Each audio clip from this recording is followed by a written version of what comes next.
నేను హైదరాబాద్లో ముందు ఫస్ట్ టైం ఆంధ్రప్రదేశ్లో ముఖ్యమంత్రి అయినప్పుడు ఆడబిడ్డలు చదువుకునేవాళ్ళు కాదు.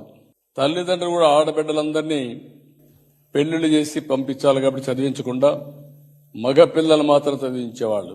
నేను అది ఒక ఉద్యమంగా తీసుకొని ఆ రోజు ప్రాక్టీస్ చేసి ఫస్ట్ టైం చరిత్రలో 33% ఉద్యోగాల్లో కాలేజ్ సీట్లో రిజర్వేషన్లు పెట్టాం. చాలా మంది మగపిల్లలు అడిగారు నన్ను, సార్ మీరు రిజర్వేషన్లు పెట్టారు, 33% కాకుండా ఒక 20% మెరిట్లో వస్తారు, 60% వస్తారు, మేమేమైపోవాలని.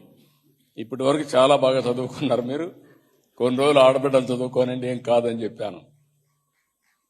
అప్పటికే మీరు ఒకసారి గుర్తుపెట్టుకోవాల్సింది, మొట్టమొదటిసారిగా ఆడబిడ్డల్ని గౌరవించిన వ్యక్తి, ఆస్తిలో సమాన హక్కే కాకుండా మహిళా యూనివర్సిటీ పెట్టిన వ్యక్తి నందమూరి తారక రామారావు గారు చెప్పి నేను మీకు తెలియజేస్తున్నాను.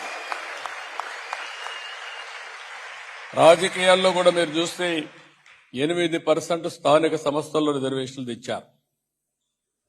ఈ పాలసీస్ వల్ల వరకట్నం పోయింది, ఇప్పుడు రివర్స్ కట్నం వచ్చే పరిస్థితి వచ్చింది. I'm proud of it. నేను అప్పుడప్పుడు అడుగుతా ఉంటాను, భార్యాభర్త ఇద్దరు పనిచేస్తే ఎవరి ఆదాయం ఎక్కువ ఉందని. ఎవరి ఆదాయం ఎక్కువ ఉంది మీరు చెప్పండి? ఆడబిడ్డల ఆదాయం ఎక్కువ ఉంది. మేము కూడా మా ఇంట్లో కూడా వాళ్ళపైన ఆధారపడుతున్నాం.